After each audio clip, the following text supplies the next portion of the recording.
definitely thought we were off to a slow start. Seemed rather sluggish on both ends of the floor. Really hard when you feel like you kind of got a lid on the hoop. You're not making a lot of shots. I think at times like we took some shots we shouldn't have.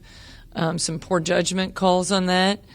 But I give our kids credit, after the half, cleaned some things up, changed up some things that we were doing offensively, really zeroed in on, like number 4, not, down there in the post. She was doing a great job for them, making sure, though, as well, like as far as like driving and things like that.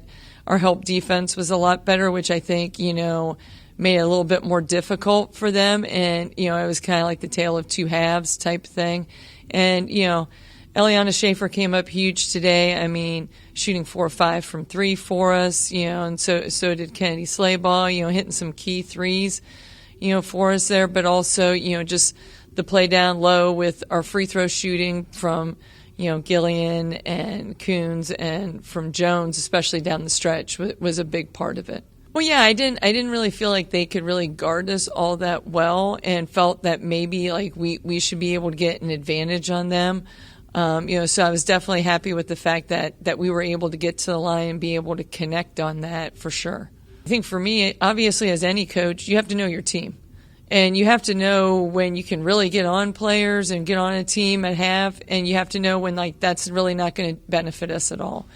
And I just felt like going into that half that was not what was going to benefit us at all. It's like, okay, we need to come in. Here's what the game plan is. So we totally changed what we were doing offensively, giving them something because I didn't really feel like we had a good flow in our regular set today for whatever reason. But just to be able to give our guards something to be able to come off a ball screen, give our next guard in line, then look at a three-point shot. Our post players the ability to roll and look for those dump downs.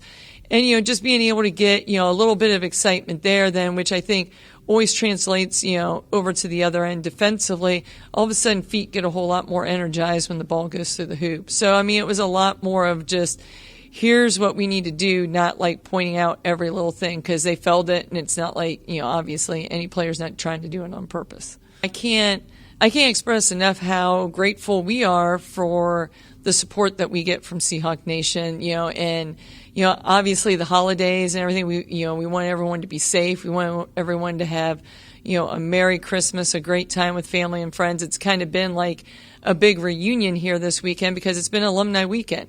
And, I think it's fantastic. I mean, our program, we have 21, alumni, and like 8 of them were able to come back, whether they were coming from North Carolina, whether it was from Ohio, just everywhere. And about every game that we've had this year, even the games in Michigan, we've had alumni in the stands.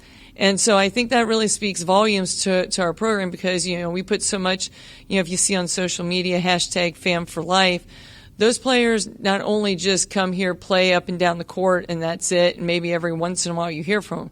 I get texts after games like, hey, what about this? But they actually pour into our present players. I love the fact when I see like our players, current players, or players who never were in school together at the same time, alums, and they're just chopping it up, talking away, and it truly is a family. And so I think, holiday season, it was fitting to be able to have Alumni Weekend and to have them here. And, just wishing everyone to be safe and enjoy and have a great time together.